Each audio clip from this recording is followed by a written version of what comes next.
Nous écoutons la catéchèse du pape François à Rome le 14 avril 2021, précédée de la lecture d'un passage des Actes des Apôtres, chapitre 4, versets 23 à 31.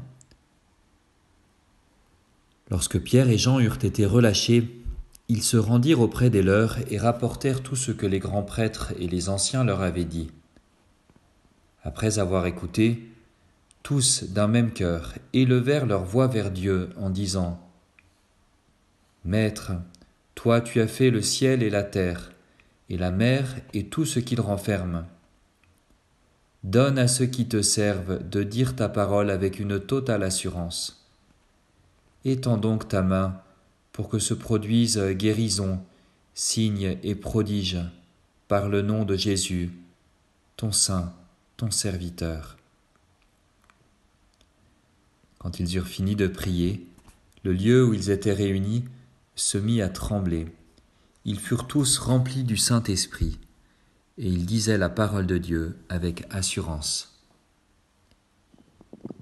La parole du pape maintenant. Cari fratelli e sorelle, buongiorno. Chers frères et sœurs, bonjour. La Chiesa è una grande scuola di preghiera. L'Église est une grande école de prière.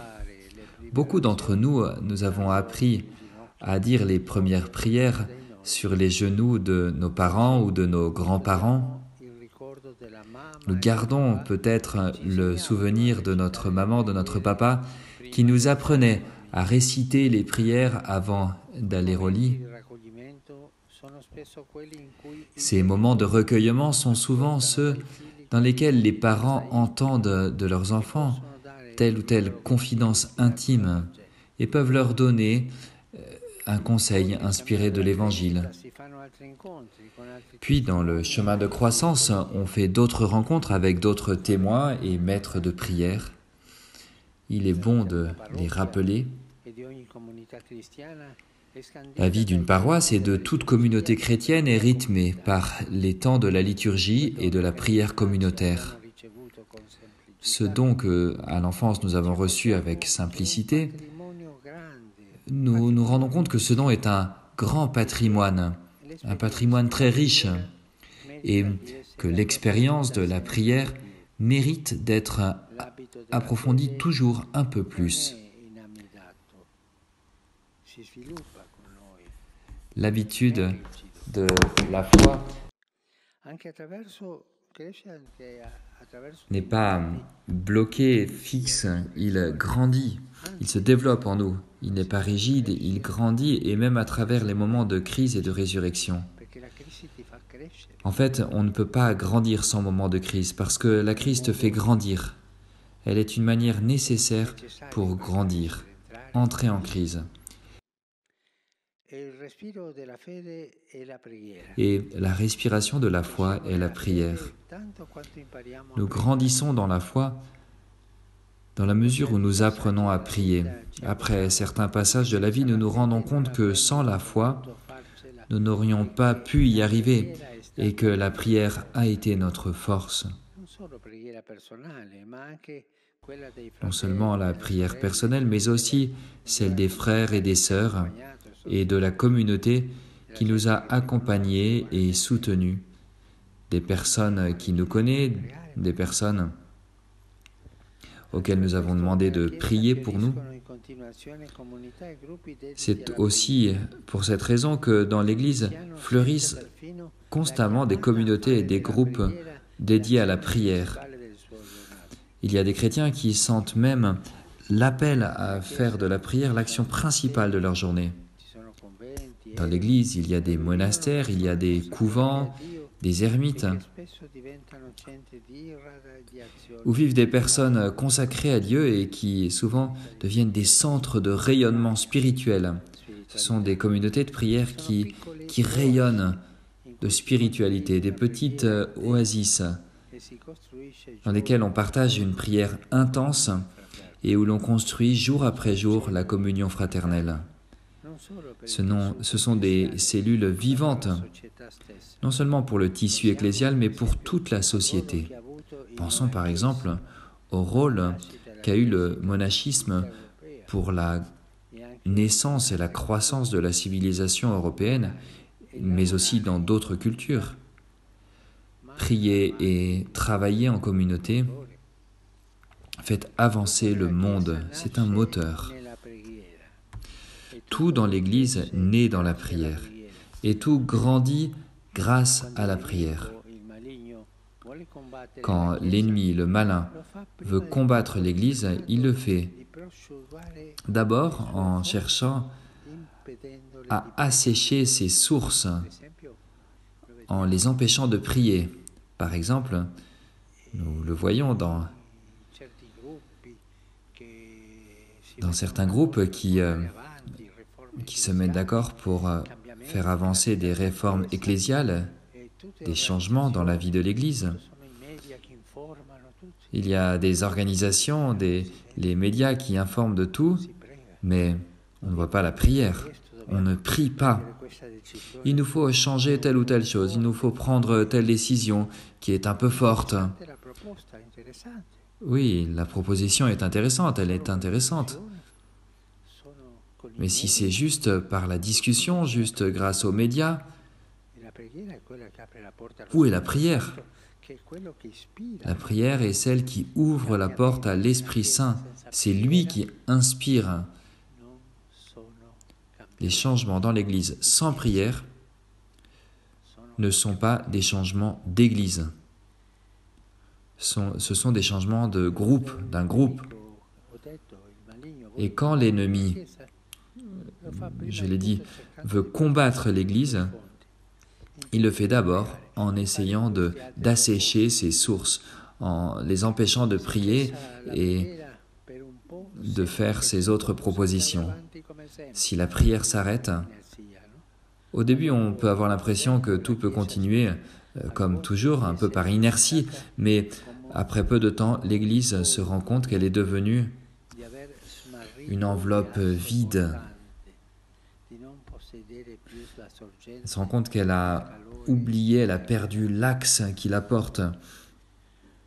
Elle n'a plus en elle la source de la chaleur et de l'amour. Les femmes et les hommes saints n'ont pas une vie plus facile que les autres. Au contraire, ils ont eux aussi leurs problèmes à affronter et en plus ils sont souvent objets d'opposition. Mais leur force est la prière, où ils puisent toujours au puits inépuisable de la mère Église. Par la prière, ils alimentent la flamme de leur foi, comme on le faisait avec l'huile des lampes. Et aussi, de cette manière, ils avancent dans la foi et dans l'espérance. Les saints qui, souvent aux yeux du monde, comptent peu, sont en réalité ceux qui le soutiennent, non pas avec les armes de l'argent et du pouvoir, des moyens de communication et ainsi de suite, mais par les armes de la prière. Dans l'évangile de Luc, Jésus pose une question dramatique qui nous fait toujours réfléchir. Le Fils de l'homme, quand il viendra, trouvera-t-il la foi sur la terre ? Ou bien trouvera-t-il uniquement des organisations, comme un groupe d'entrepreneurs de la foi, bien organisés, qui font peut-être de la bienfaisance, ainsi de suite, mais trouvera-t-il la foi ? Le Fils de l'homme, quand il viendra, trouvera-t-il la foi sur la terre ? Cette question est à la fin d'une parabole qui montre le besoin de prier avec persévérance, sans se fatiguer. Nous pouvons donc conclure que la lampe de la foi sera toujours allumée sur la terre tant qu'il y aura l'huile de la prière. La lampe de la vraie foi de l'Église sera toujours allumée sur la terre tant qu'il y aura l'huile de la prière.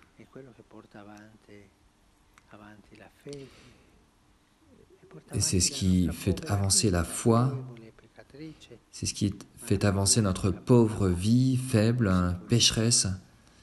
Mais c'est la prière donc qui la fait avancer avec assurance. Dobbiamo farci. C'est une question que nous, chrétiens, nous pouvons nous poser. Preghiamo. Est-ce que je prie? Come prego? Est-ce que nous Nei prions? cavalli, Comment est-ce que je prie? col cuore. Comme un perroquet? Ou bien est-ce que je prie avec le cœur? Comment est-ce que je prie? Sono nella chiesa e prego Est-ce que je come prie avec chiesa, l'assurance que je suis dans l'Église et que je prie avec l'Église? un po' secondo le mie idee, Ou bien est-ce que je prie un peu selon mes propres idées divengano preghiera. Questa et è je la fais que pagana. mes idées deviennent prières? Non, ça c'est une prière païenne, ça n'est pas une prière chrétienne. Ripeto, possiamo concludere che Je le la redis, lampada della fede nous sarà pouvons sempre conclure accesa sulla terra que la lampe de la foi sera toujours allumée sur la terre e tant questo qu'il è y un aura compito l'huile de essenziale la della prière. Chiesa. Pregare Et c'est un devoir essentiel de l'Église, prier et apprendre à prier, enseigner à prier, transmettre de génération en génération la lampe de la foi avec l'huile de la prière. La lampe de la foi qui éclaire, qui met les choses, qui montre les choses vraiment comme elles sont et qui ne peut avancer qu'avec l'huile de la prière, autrement elle s'éteint. Sans la lumière de cette lampe, nous ne pourrons pas voir la route pour évangéliser. Au contraire même, nous ne pourrons pas voir la route pour bien croire. Nous ne pourrons pas voir les visages de nos frères à rapprocher, à servir. Nous ne pourrons pas illuminer la pièce où nous rencontrer en communauté. Sans la foi, tout s'écroule. Et sans la prière, la foi s'éteint. Foi et prière, ensemble. Il n'y a pas d'autre chemin. Voilà pourquoi l'Église, qui est maison et école de communion, est maison et école de foi et de prière.